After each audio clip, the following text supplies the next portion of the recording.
I'm Joanne Banko from letsgosew.com. Do you ever feel challenged, creating gifts for guys? I know I do. So today I've got a really great project for you, something any guy would love, something most guys could use, which is a glasses case. So I've got here a faux suede case, very sharp looking, very chic, and one of the things that makes it really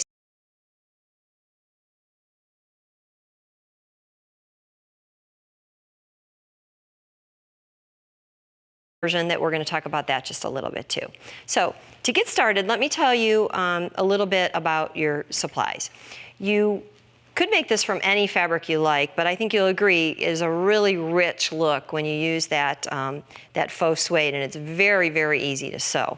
So that's what I'm using for my outer eyeglass case. For my inner eyeglass case, I'm using just plain old ordinary cotton. And this is kind of fun because you could see what I did is I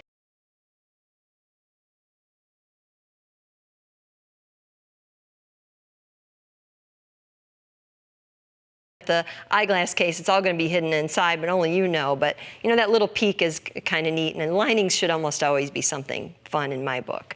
So we start by cutting one piece from the pattern, and we cut one piece of the suede and one piece of the cotton. Now I'm going to have download on the website the exact pattern for you, so you don't have to worry about measurements. You'll be able to print it right off and create your own exact eyeglass case. But one of my little tricks that I want to tell you that you'll see when you actually get a chance to download the pattern is my outer fabric piece, which I cut from suede, and my inner piece, which is cut from lining, are actually slightly different sizes. And I do that because the suede itself is a little bulkier fabric and the cotton is a little bit thinner.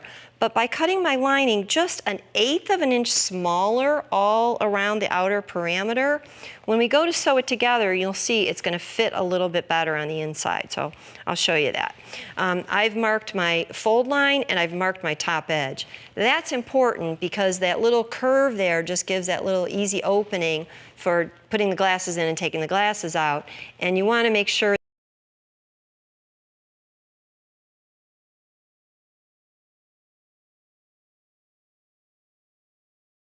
mark the placement line. So we've got both of those pieces cut. That's these pieces here. The next step then is to mark that line, and we're ready to go over to the machine to stitch it. So I'm going to run over to the machine.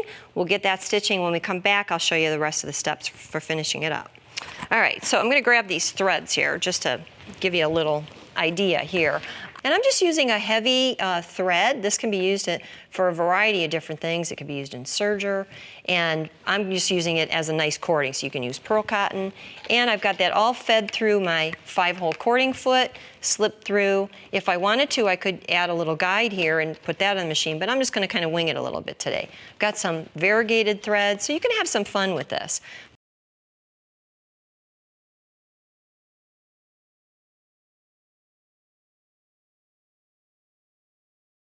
I am going to select a character decorative stitch that's in my menu of what we call elongation stitches. So I'm going to go down to a size 1, shorten that stitch length a little bit. So we'll just get that started. And what that's doing is just guiding that cord right along as it's stitching over it. And it's basically couching down that cord. So we're going to go all the way down that whole side.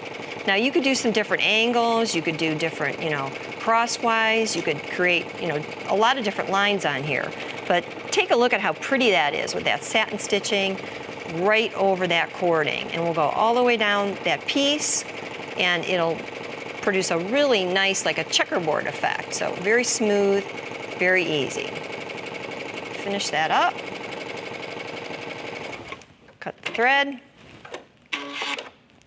and pull that right out. So take a look at that, how nice and neat and even that is. It creates a really pretty, nice, effect. So I'm going to go back over the table. I'm going to show you all the rest of the steps you need to complete this eyeglass case. All right. So here we've got my piece that's already been stitched with the decorative cording. And then you notice here I left a little tail at the beginning and at the end, okay? I could trim that off later. All right, the next step then is going to be to sew that right sides together. And here's where you see why my lining is just a little smaller. See how that's cupping a little bit? Well, that's so that when I turn it right side out, if you look, my lining rolls to the inside, so it creates that nice, smooth, finished look. So the next step then is to simply sew right sides together. I've overcast the bottom. I'm going to straight stitch across that, 1/4 inch seam allowance all the way around. I'm going to turn that right side out, and voila, you've got that. So what about embroidery? If you have an embroidery option on your machine, you could do the same effect and then consider adding a little monogram. Do that on the piece before you cut it out, before you get, too small of a piece. Add that, and it makes a beautiful, beautiful finish. Be sure to visit the website, download all the instructions.